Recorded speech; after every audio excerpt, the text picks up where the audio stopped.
The Mercedes of compact MPVs is pretty much the kind of car you'd expect. Beautifully built, thoughtfully designed, carefully engineered and expensive. There's only room for 5, nor is it the most flexible car of its kind or the sharpest to drive. In every other respect though, this car feels a class above its contemporaries. Many people weren't quite sure what a Mercedes B-Class was when it first appeared in 2005. Mercedes themselves initially muddied the water by calling it a sports tourer, but I think we can safely ignore that because it doesn't take very long behind the wheel of this car to realise that sportiness isn't very high on its agenda. Probably closer to the mark would be to describe it as a 5-seater mini MPV that doesn't advertise its people-carrying prowess too greatly. It's a car you could drive on your own without people wondering where the rest of your brood was. It's a car you might think of if you were considering a Ford C-Max or a Renault Scenic and wanted something a bit classier. Or a model that might be on your shortlist if you're looking at, say, a premium hatch like an Audi A3 or a BMW 1 Series and need something a bit larger. Get in and first impressions are good. The dashboard is styled cleanly and there's a neat mix of contrasting colours and metallic detailing. On the road, the B-Class handles neatly enough with perfectly spaced pedals, keen turning and less body roll than you might expect for a high-sided vehicle of this type. The electromechanical steering might feel slightly odd at first, but trust it and it'll point the nose accurately. The ESP stability control system may prove slightly overzealous for some more press-on drivers, people who might also complain about a slight lack of steering feel or fidgety low-speed ride. But overall, the B-Class is a far better handler than most would give it credit for. It carries around a bit more weight than the equivalent A-Class, but that also gives it more front-end traction, especially when it's packing one of the more powerful engines. Hill Start Assist is a useful function that prevents rollback on steep slopes. The petrol lineup opens with the 95 brake horsepower B150, and then there's the 115 brake horsepower B170. Now, if you're choosing between these two, bear in mind that a Mercedes B-Class weighs a not insubstantial 1,300 kilograms, and all of that means that, surprise, surprise, the smaller engine fails to move this car along with much alacrity. You probably end up stretching it and returning inferior fuel consumption figures to those you get in the larger engine model. All of which means that the price premium of 1,200 quid to trade up to a B170 will probably prove to be money well spent. Assuming they can afford it though, most buyers would probably rather go for a diesel, the entry point being marked out by the 109 brake horsepower B180 CDI version that I'm driving here, which sits just below the range-topping B200 CDI with 140 brake horsepower. Now, the default transmission is of course a straightforward manual setup, but there is the option of an Autotronic CVT auto gearbox for those who want it. It's easy to make a £90,000 car drip with feel-good factor, but Mercedes have shown us here that much the same kind of appeal can be generated with a much more affordable product.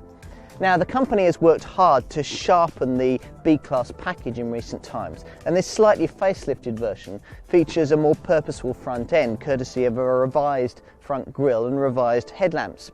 The rear end has also been tidied up, and there are now no models that don't sport body-coloured door mirrors, door handles and skirt panels. The B-Class has always been more about the inside than the outside though. Get in, sit in the back, and you'll appreciate that the room here is comparable to that you get in the back of an S-Class luxury saloon. And the amount of leg and headroom available will satisfy all but those at the extreme end of the ergonomic scale. There's ample room too for 3 adults to sit abreast on the rear seat. Now, all of this has been achieved despite the fact that a B-Class breaks the tape in terms of length at just 4,270mm. Now, to put that into perspective, a Ford Focus measures 4,342mm from front to back, which makes this Mercedes something of a packaging marvel.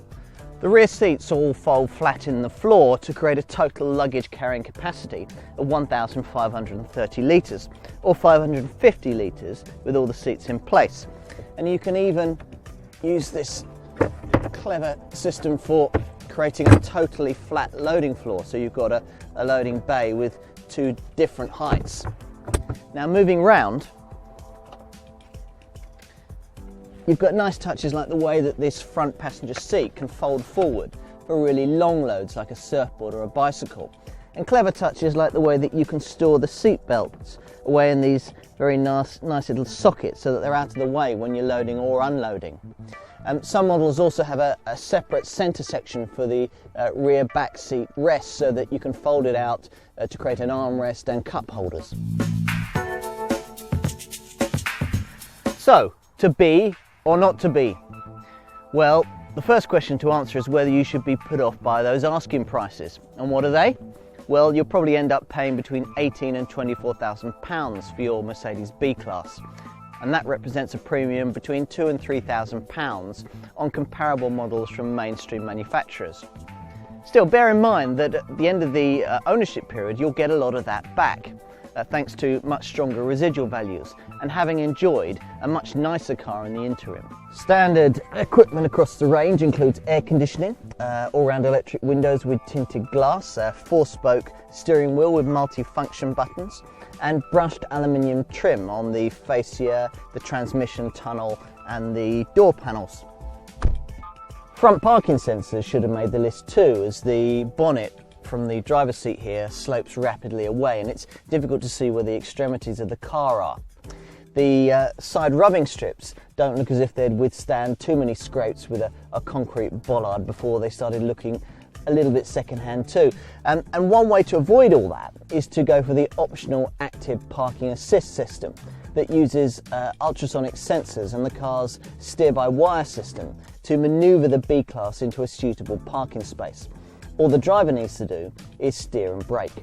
Elsewhere on the spec sheet, other high-tech features grab the attention. Clever touches such as crash-responsive interior lighting, flashing brake lights, and improved infotainment systems all mark this B-Class out as something removed from the norm. In a bid to further improve engine efficiency and drive down fuel costs, petrol B150 and B170 models can be ordered with an optional blue efficiency package, which comes with a eco start-stop function.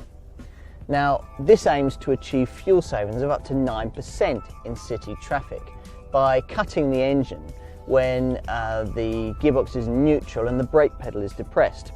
A starter generator then fires the engine back into life quicker than a conventional starter motor. Fuel economy isn't bad with the diesel B-Class models. Both achieve around 50 miles to the gallon on the combined cycle, and that compares to around 42 miles to the gallon that you'll get at the wheel of the petrol models. Insurance groupings range between 7 and 8. Mercedes hopes to target a wide variety of buyers with this car. Some will have been looking at pricier versions of compact mini MPVs, or others will have been considering premium compact hatchbacks, but maybe need something a little larger. Still others will be family buyers considering one of those aspirational but not particularly large estate cars like Volvo's V50 or Saab's 9.3 Sportwagon. Now, all of these types of customers really ought to factor a Mercedes B-Class into their buying decision. Certainly, if you appreciate quality and don't mind making an investment up front, then the B-Class shouldn't disappoint. This latest version differentiates itself further in terms of quality, design and smart engineering that isn't common in the compact MPV sector. At the end of the day though, one thing remains the same. Whether you want one will depend very much on how highly you value that 3-pointed star on the front grille.